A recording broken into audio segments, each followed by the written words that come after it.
கனடாவில் அதிர்ஷ்ட லாப சீட்டெழுப்பில் 30 கோடி வென்ற காதலன், பணத்துடன் வேறொருவருடன் ஓடிய காதலி. பாதாள உலக குழுக்களுக்கு முடிவு, அனுர அரசிடம் அமைச்சு பதவி கேட்கும் பொன்சேகா. பிரித்தானியாவுக்குள் ஒரே நாளில் புகுந்த பெருமளவு சட்டவிரோத குடியேறிகள். யாழில் அதிகாரத்திற்கு வரும் தேசிய மக்கள் சக்தி. அறிமுகம் இல்லாத ஆட்களிடம் அவதானம், யாழ் நகரில் சினிமாவை மிஞ்சியது சம்பவம். சுவிட்சர்லாந்தில் கால்பந்தாட்டத்தில் கலக்கும் ஈழத்தமிழ் இளைஞன். வெளிநாடொன்றில் கொடூரமாக தாக்கப்பட்ட இலங்கையர். தமிழீழ வைப்பக நகைகளை பசில் திருடினார்.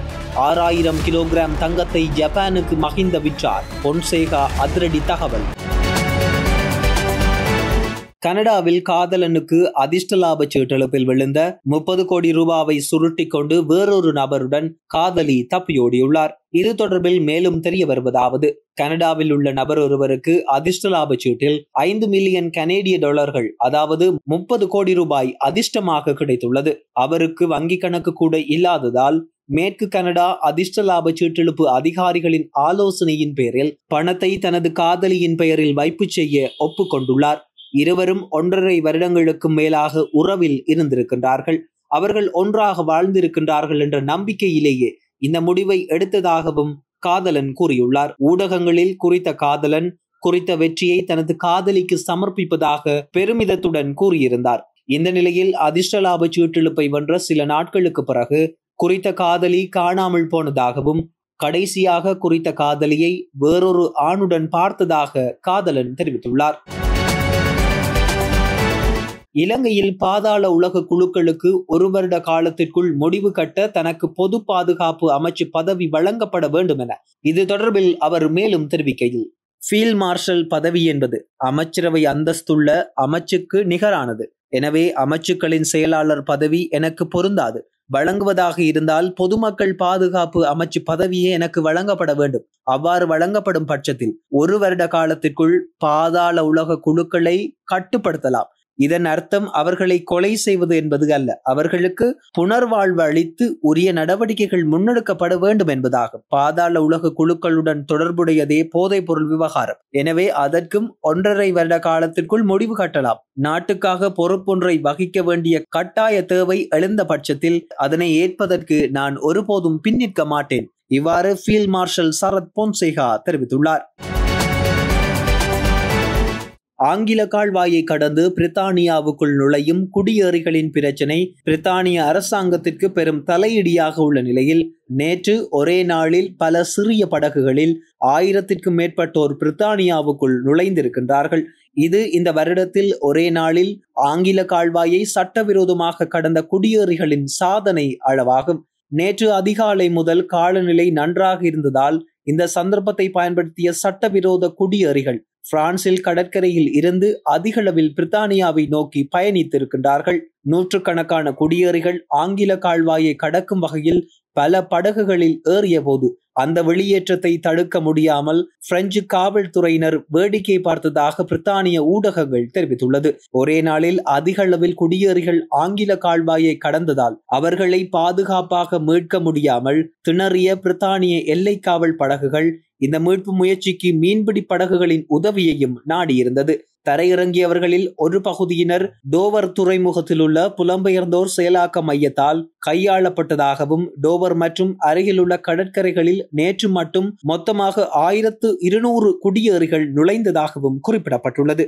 ஒரே நாளில் இவ்வாறு அதிகளவு குடியேறிகள் நுழைந்ததை தடுக்க முடியாத தொழிற்கட்சி அரசாங்கம் பிரித்தானியாவின் எல்லை கட்டுப்பாட்டை இழந்துள்ளதாக எதிர்க்கட்சியினர் கண்டனம் தெரிவித்துள்ளார்கள். யாழ் மாவட்டத்தில் சில பகுதிகளில் தேசிய மக்கள் சக்தி ஆட்சி அமைக்கும் என கடல் வளங்கள் அமைச்சர் ராமலிங்கம் சந்திரசேகர் தெரிவித்துள்ளார். இந்தியாவிலிருந்து நாடு திரும்பிய அகதியொருவரை கைது செய்துள்ளார்கள். இதனை அடுத்து இந்தியாவிலிருந்து வருபவர்களை அனுர அரசாங்கம் கைது செய்கின்றது என சிலர் குற்றச்சாட்டுகளை முன்வைத்து வருகின்றார்கள். அவரை அரசாங்கம் கைது செய்யவில்லை, உடனடியாக தலையிடப்பட்டுள்ளது. இதற்கமைய குறித்த நபருக்கு பிணை வழங்கப்பட வேண்டும் எனவும் பிணை வழங்குவதற்கு ஆட்சேபனை தெரிவிக்க கூடாது எனவும் ஆலோசனை வழங்கப்பட்டுள்ளது. ஜனாதிபதி அனுரகுமார திசாநாயக்கவின் ஆட்சி காலத்தில் இந்த நாடு கட்டி எழுப்பப்படாவிட்டால் செய்யாவிட்டால் இலங்கைக்கு விமோச்சனம் கிடையாது என்பதே புலம்பெயர் தமிழர்களின் கருத்தாக உள்ளது. தீய குணம் படைத்த தீய நோக்கத்துடன் செயல்படும் அரசியல் சக்திகள் உள்ளது.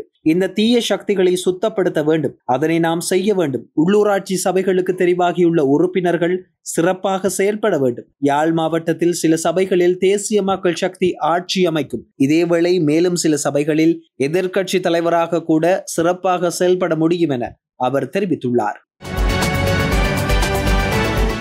யாழ் போதன வைத்தியசாலை அருகே வாகன பாதுகாப்பு நிலையம் ஒன்றில் சகோதரர்கள் இருவர் மாற்றுத்திறனாளி ஒருவரிடம் 34,000 ரூபாவை மோசடி செய்த சம்பவம் யாழ் போலீஸ் நிலையத்தில் முறைப்பாடாக பதிவு செய்யப்பட்டுள்ளது.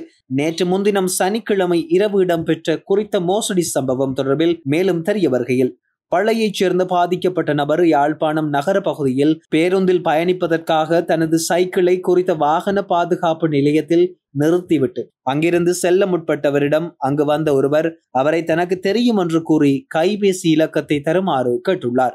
எனினும் இருட்டில் நின்ற நபரிடம் தான் கைபேசி பாவிப்பதில்லை என அவர் கூறிய நிலையில் உடனே எதிரில் நின்றவர் அவரின் முகத்தில் குத்திவிட்டு பணத்தை பறித்து கொண்டு தப்பிச் சென்றுள்ளார். இதனையடுத்து பாதிக்கப்பட்டவர் வாகன பாதுகாப்பு நிலையத்தில் பணியில் இருந்தவரிடம் சம்பவத்தை கூறியிருந்தார். பணியில் இருந்த நபர் அவ்வாறு செய்தவர் தனது தம்பிதான், நாளை நீங்கள் வாருங்கள், உங்கள் பணத்தை மீட்டு தருகின்றேன் என்று கூறியுள்ளார். அத்துடன் பேருந்தில் செல்வதற்கு செலவாக 500 ரூபாய் பணத்தையும் கொடுத்திருந்தார். இரவு நேரம் என்பதால் பாதிக்கப்பட்டவர் வேறு வழியின்றி அந்த பணத்தை பெற்றுக்கொண்டு சென்றுள்ளார்.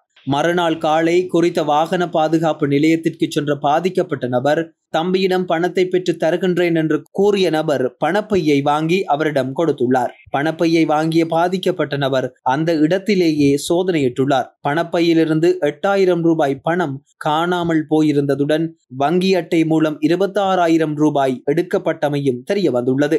இதையடுத்து பாதிக்கப்பட்டவர் யாழ்ப்பாணம் போலீஸ் நிலையத்தில் முறைப்பாடு செய்துள்ளார். குறித்த வாகன பாதுகாப்பு நிலையத்தில் பணியாற்றிய நபர் திட்டமிட்டு இவ்வாறான வழிப்பறி கொள்ளைகளில் ஈடுபட்டமை தெரிய வந்துள்ளது. இது போன்ற சம்பவங்கள் யாழில் அடிக்கடி நடக்கின்றதாக தெரிவித்த போலீசார் அறிமுகமில்லாதவர்களிடம் மக்கள் அவதானமாக இருக்க வேண்டும் எனவும் வலியுறுத்தியுள்ளார்கள்.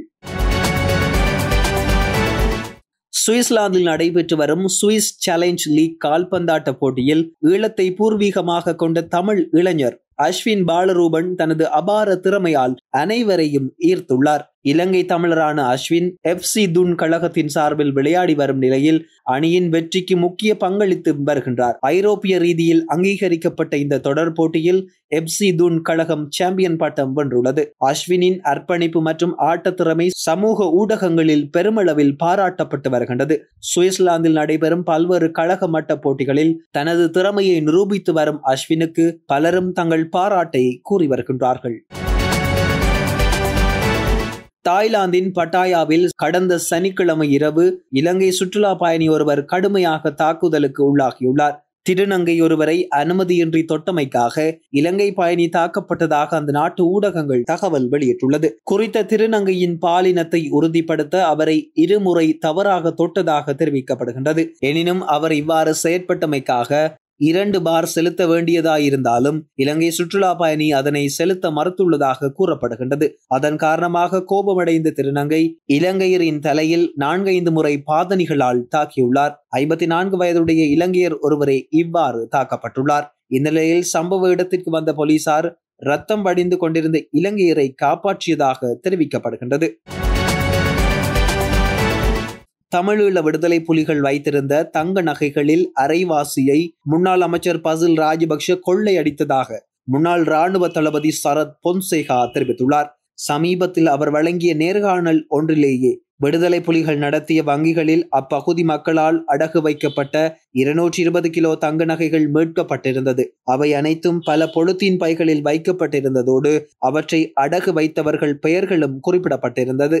இதனை அடுத்து தங்க நகைகள் அனைத்தும் வவுனியா போலீசாரிடம் ஒப்படைக்கப்பட்டது. இருப்பினும் விடுதலை புலிகள் காலத்தில் நாட்டின் ஜனாதிபதியாக செயல்பட்ட மஹிந்த ராஜபக்ஷ சுமார் 6,000 கிலோகிராம் தங்கத்தை ஜப்பான் நாட்டுக்கு விற்றார் என்றும் பசில் ராஜபக்ஷ அவற்றை திருடினார் என்றும் பொன்சேகா அதிர்ச்சியான வாக்குமூலம் ஒன்றை வழங்கியுள்ளார்.